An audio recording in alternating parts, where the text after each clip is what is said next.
The phrase did not come from a headline writer. It came from inside NASA. Standing in front of an audience at Idaho National Laboratory a few days ago, the administrator of the agency said that the project he had come to talk about should usher in the interplanetary equivalent of a transcontinental railroad. And when the mission was first announced back in March, one of NASA's own program executives described it in even blunter terms. He called it the first freight run on the transcontinental railroad of the solar system. So before we go any further, let me be clear about what this is and what it is not, because the language is doing a lot of work here. Nobody is laying steel rails across the vacuum between Earth and Mars. There will be no track, no sleepers, no locomotive.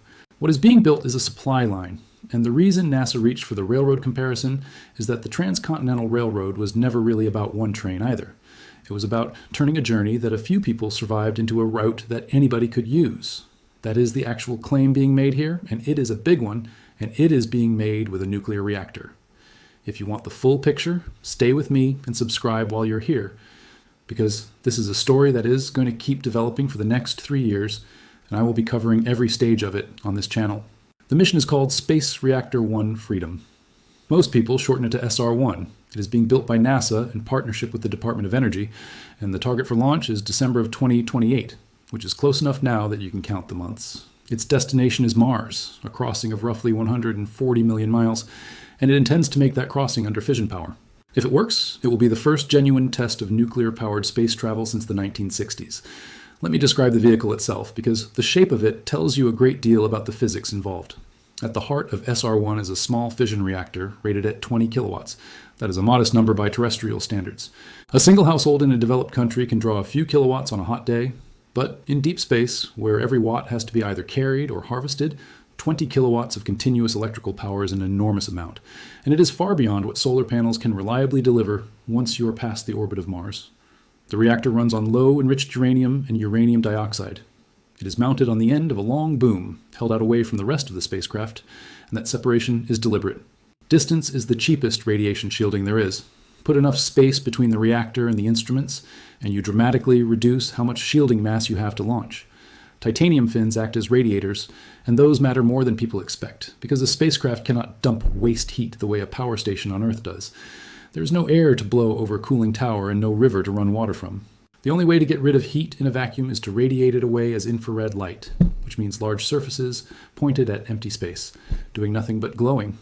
So the vehicle is a reactor on a stick with fins and a body of instruments held at a respectful distance from its own power source. Now, the part that makes this more than a technology demonstration. When SR1 arrives at Mars, it does not simply orbit and take pictures. It carries a payload of autonomous helicopters, descendants of the Ingenuity aircraft that flew alongside the Perseverance rover, and it releases them to scout the surface.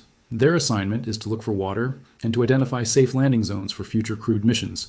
Read that carefully, because it tells you what this mission is actually for. This is not a science mission dressed up in exploration language. It is survey work. It is the equivalent of sending engineers ahead of the railway to walk the ground, find the water, and mark out where the line can be built. The helicopters are not the point. What they find is the point. It is worth pausing on why helicopters, of all things, are the right tool for that job. Flying on Mars is genuinely difficult. The atmosphere there is about 1% as dense as the air at sea level on Earth, which means rotor blades have almost nothing to bite into. Ingenuity solved that with extremely light construction and rotors spinning several times faster than a helicopter would need on Earth, and it was originally intended as a short technology demonstration. It vastly outlived that brief, and in doing so, it proved that powered flight on another planet is not a stunt, but a usable capability. What flight gives you is coverage.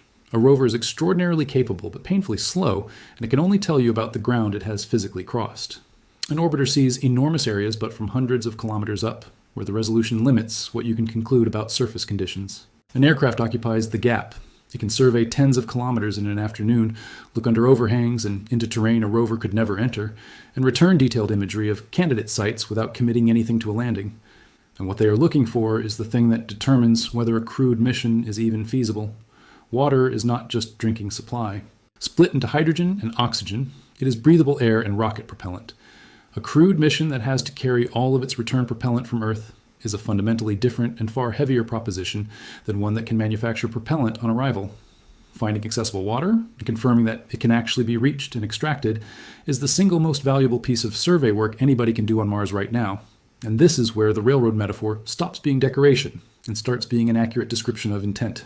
To understand why any of this requires nuclear power, you have to understand the limitation that has constrained every spacecraft ever flown. Every rocket that leaves Earth does so by burning chemical fuel. You mix a fuel with an oxidizer, ignite the mixture, and force the expanding gas out through a nozzle. The gas pushes one way and the rocket goes the other. It is straightforward, it is enormously powerful, and for the job of climbing out of Earth's gravity, it remains the only practical option we have. Nothing else generates that much thrust that quickly. But chemical propulsion has a limitation that no amount of engineering can design around, because it is not an engineering problem. It is a chemistry problem. There is only so much energy stored in the bonds of a chemical fuel, and once you have released all of it, that is the end of your budget. To go faster or further, you need more fuel, and more fuel means more mass, and more mass means you need still more fuel to accelerate the fuel you just added. The curve turns against you very quickly. The result is that a rocket sitting on a launch pad is mostly fuel. The payload, the thing you actually wanted to send somewhere, is a small fraction of what is standing there. And once you are in space and coasting, you have almost nothing left. A conventional interplanetary probe fires its engines for a few minutes at the start, then falls silently along a curve dictated by gravity for the next several months or years, with only tiny corrections along the way. That is why launch windows to Mars matter so much. Because you cannot steer meaningfully once you are underway, you have to leave at exactly the right moment, when the planets are positioned so that a coasting trajectory happens to intersect Mars when Mars arrives. Those windows come around roughly every 26 months. Miss one, and you wait more than 2 years for the next. Nuclear propulsion attacks this problem from a completely different direction. Instead of releasing energy from chemical bonds, it releases energy from the nucleus of the atom, and the difference in scale is not a matter of percentages. It is a matter of orders of magnitude. There are two main ways to use that energy. The distinction between them is important because a great deal of confused coverage collapses them into one thing. The first approach is nuclear thermal propulsion. You use a reactor as a very hot furnace. Liquid hydrogen at around 20 degrees above absolute zero is pumped through the reactor core, where it is heated to thousands of degrees and expands violently. Then it is exhausted through a nozzle to produce thrust. There is no combustion at all. The hydrogen is not burned, it is simply heated. Because hydrogen is such a light molecule and it can be driven to such extreme temperatures, the exhaust leaves far faster than the exhaust from a chemical engine, which means you get considerably more push out of every kilogram of propellant you carry. Estimates for this approach put the propellant efficiency at roughly 2 to 5 times that of in-space chemical propulsion, while still producing thrust thousands of times greater than electric systems. The second approach is nuclear electric propulsion, and this is what SR1 uses. Here, the reactor is not a furnace. It is a power station. The heat from the fission reaction is used to drive a turbine. The turbine generates electricity, and that electricity feeds electric thrusters, which accelerate a propellant using electric and magnetic fields rather than heat and pressure. The thrust from a system like this is almost comically gentle. We are talking about a push comparable to the weight of a sheet of paper resting on your hand. If you fired it while standing on Earth, it would do nothing at all, but it does not stop. It keeps pushing continuously for months on end, and in a vacuum, with nothing to slow you down, a tiny force applied without interruption builds into enormous velocity. The efficiency is extraordinary. Electric thrusters use a fraction of the propellant that any chemical or thermal system would need for the same change in speed. The trade is simple. Nuclear thermal gives you strong thrust and moderate efficiency. Nuclear electric gives you feeble thrust and exceptional efficiency. Neither can lift you off the ground. Both are for the part of the journey that happens after you are already in space. There has been a real disagreement inside the American space community about which of these to pursue, and it is worth knowing about because it explains the strange recent history of this program. The current NASA administrator has stated plainly that he is not a fan of nuclear thermal propulsion and that he favors the electric approach. That preference is now agency policy, and SR1 is the result. What does it buy you? The most commonly cited figure is that nuclear propulsion could reduce a Mars transit from more than 6 months down to something in the range of 3 to 4 months. Cutting a journey roughly in half sounds like a convenience. It is not. It is a safety measure and a logistics revolution at the same time. Every additional month a crew spends in transit is another month of exposure to cosmic radiation, another month of bone density loss and muscle atrophy and microgravity, another month of food and water and oxygen and spare parts that had to be launched from Earth at enormous expense, and another month of psychological isolation with no possibility of rescue. Having the transit time does not have one problem. It reduces every single one of them simultaneously. And there is a further effect that gets less attention. A spacecraft that can thrust continuously is far less of a prisoner to those 26-month launch windows. It can take trajectories that a coasting vehicle simply cannot fly. A route that opens up more often and stays open longer is the difference between an expedition and a service. Which brings us to the part of this story that almost nobody covering it has told properly, because it is genuinely strange. 12 months ago, this entire line of work was dead. In the American federal budget request for the 2026 fiscal year, the technical supplement stated that the budget provided no funding for nuclear thermal propulsion or nuclear electric propulsion projects. The stated reasoning was that these were costly investments, that they would take many years to develop, and that they had not been identified as the propulsion mode for deep space missions. The document said the nuclear propulsion projects were being terminated to achieve cost savings, and because there were other nearer-term propulsion alternatives available for Mars transit. That was not a trim, that was a termination. The most visible casualty was a joint program between NASA and the Defense Advanced Research Projects Agency called DRACO, short for Demonstration Rocket for Agile Cislunar Operations. Announced in early 2023, DRACO was supposed to build and flight test an actual nuclear thermal rocket engine in space. Under the arrangement, NASA was responsible for the engine and DARPA for the vehicle. At its announcement, the then administrator of NASA said the goal was to demonstrate a working nuclear thermal engine as soon as 2027, and described it as a major capability in preparation for crewed missions to Mars. The budget zeroed it out. The program ended. For anyone who had followed nuclear propulsion through decades of proposals and cancellations, this felt entirely familiar. The last time the United States actually tested nuclear rocket engines was more than 50 years ago, under programs that ran through the 1960s and were shut down before they ever flew. Since then, the field has produced an enormous quantity of studies, concepts, and artists' impressions, and no hardware in space. When DRACO was canceled, the reasonable assumption was that the cycle had simply repeated. Then, the leadership changed. A new NASA administrator was confirmed by the Senate in December of 2025, a commercial astronaut and businessman who had flown to orbit privately and who had been publicly advocating for nuclear propulsion for years. He had said before taking the job that he preferred the electric approach and would have supported developing it at NASA. He had also said that the technology could unlock humanity's ability to explore among the stars. In March of 2026, roughly 3 months after taking office, he announced SR-1 Freedom. So the program that the previous budget had described as too costly and too slow was revived, restructured around nuclear electric propulsion rather than nuclear thermal, rebuilt in partnership with the Department of Energy, and given a launch date less than 3 years away. Now, a mission of this complexity does not normally go from announcement to launch in under 3 years, which raises the obvious question of how the schedule is supposed to work. And the answer is the most interesting engineering detail in this whole story. The reactor is largely already built. The fission device at the core of SR-1 draws on hardware developed for Gateway, the small space station planned for orbit around the Moon. That work had already been done. Rather than starting a reactor program from a blank sheet, the mission takes an existing, substantially completed piece of hardware and repurposes it. Other components have come in from outside as well. One private nuclear company built a heat pipe, a device for moving thermal energy efficiently without moving parts. And NASA is now using that heat pipe on SR-1. That is why the timeline is not absurd. This is not an invention. It is an assembly. And that philosophy of building the achievable thing now rather than the perfect thing eventually was spelled out very deliberately at that Idaho National Laboratory appearance, using a historical comparison that I think is the strongest argument the program has. Then came the line that the whole announcement was built around. This, he said, is our Nautilus, and where we go from here must lead to the nuclear NASA of the future. What should follow, in his framing, is an agency-wide effort on the scale of Apollo. A series of SR missions, each one incorporating new technology, higher temperature materials, better power conversion, higher performance thrusters, greater autonomy, building capability step by step rather than attempting everything at once. I want to dwell on why this framing matters, because it is the difference between a stunt and a program. The Nautilus was not impressive because of what it did on its first voyage. It was impressive because of what it made possible afterwards. Once you have built one working naval reactor and trained the people who operate it and written the procedures for maintaining it and learned which materials fail and how, the second one is dramatically easier. And the 10th is routine.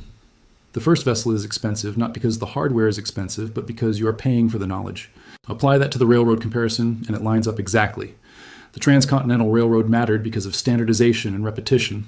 Once the route existed, and the gauge was fixed, and the maintenance depots were placed, the crossing became something you scheduled rather than something you survived. Freight moved, prices fell, the journey stopped being an achievement and became infrastructure. That is the claim being made about SR-1. Not that it will be spectacular, but that it will be the first of many, and that the ones after it will get progressively easier and cheaper and more capable until crossing to Mars is a scheduled service rather than a heroic undertaking. Whether that claim survives contact with reality is the open question, and I will come back to it.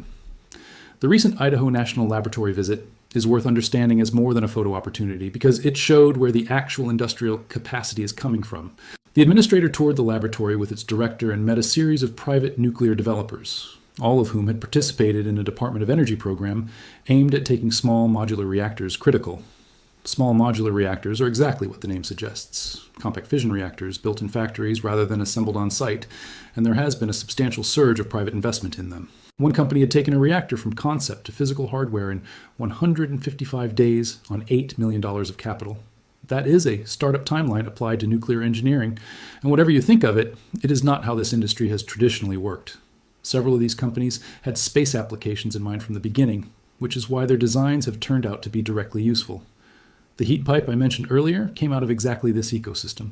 To illustrate the energy densities involved, one comparison used at that Idaho event has stuck with me.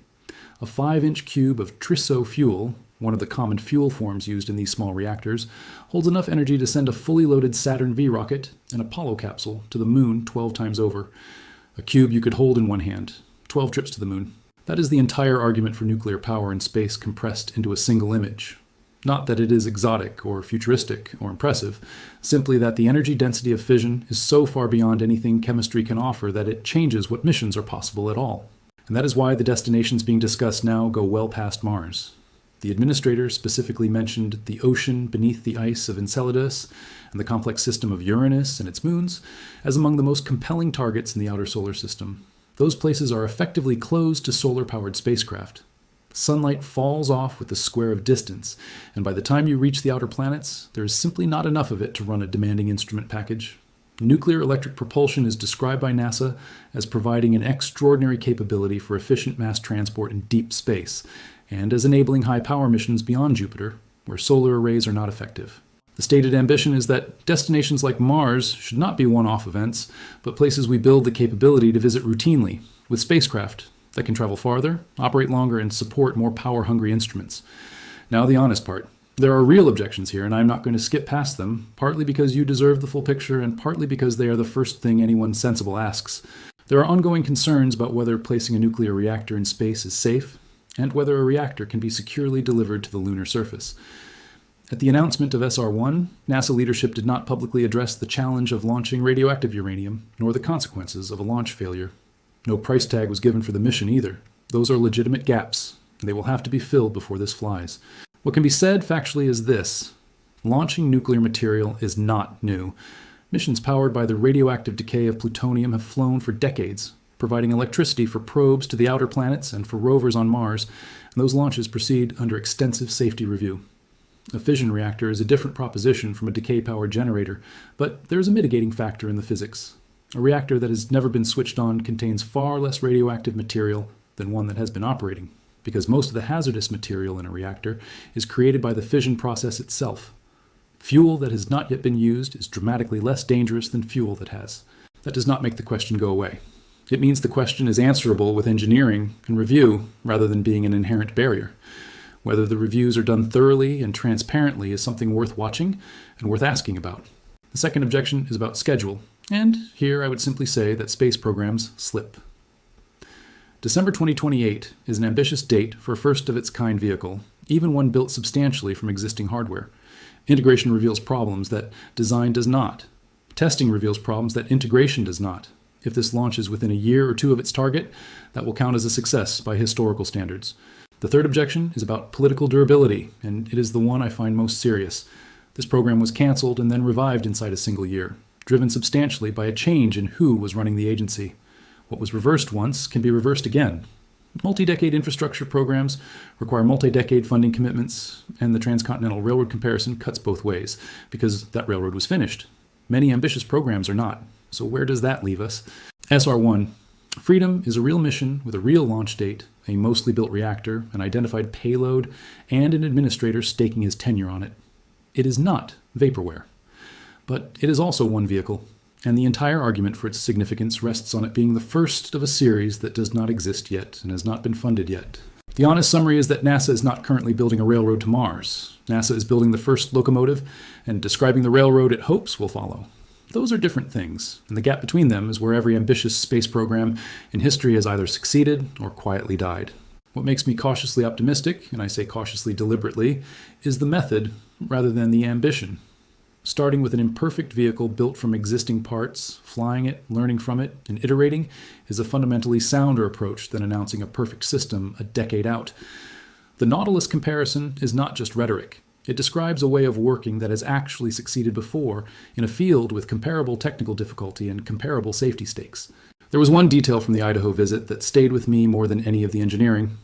After the speech ended, a crowd of students from universities around the state gathered around the administrator. They were studying nuclear engineering, mechanical engineering, computer science, applied mathematics. One of them said she wanted to help build the vehicles that would take people out there. Another said he saw it as another step for humanity. Those students will be in their early 30s when a crewed Mars mission might realistically fly. If a program like this holds together, they are the ones who will actually hold it together. That is the part of the Nautilus story that gets forgotten. Rickover's real product was not a submarine. It was a workforce that knew how to build submarines and that outlasted him by decades. There is one more thing worth holding on to, and it is about the word routine. We use it casually, but it describes something quite specific and quite hard to achieve. A route becomes routine when the people using it stop thinking about the route. Nobody boarding a train across a continent today considers the survey work, the grading, the tunnels, or the winter that killed the crews who built them. That is the whole point of infrastructure. It absorbs the difficulty so that the people who come afterwards do not have to. Mars is nowhere near that. Every mission there is still bespoke, still a decade of planning, still an event. The distance between the two planets is not even fixed, ranging from a few tens of millions of miles at their closest to well over 200 million when they are on opposite sides of the sun. Any route that deserves the word railroad has to work across that whole range, not just at the convenient moments. That is a very high bar, and no one has cleared it. So here's what to watch over the next 3 years, and it is a short list. Watch whether the December 2028 date holds or slips, and by how much. Watch whether a cost figure is ever published, because a mission without a public price tag is a mission whose political vulnerability has not yet been tested. Watch whether the follow-on SR missions actually appear in a budget request, because a series of one is not a series. Watch whether the lunar reactor makes its 2030 target, since that program and this one share engineers, suppliers, and political support. And watch the safety review process for the launch, because that is where the public argument will happen. If those things go well, then in a decade, the phrase people used at the announcement will look prescient rather than promotional, and crossing to Mars will have started to become the ordinary thing that railroads made ordinary. If they do not, this will join a long shelf of nuclear propulsion programs that produced excellent hardware and never flew it. For now, there's a reactor being prepared, a launch date on a calendar, and a small fleet of helicopters waiting to go and look for water on another planet. That is further than this idea has ever gotten before. If you want to follow how this develops, subscribe and turn on notifications, because the next real milestone is the integration and testing of that reactor, and I will break it down here when it happens. If you would like to support the channel and get these breakdowns early, the membership option is below the video. Thank you for watching, and I will see you on the next one.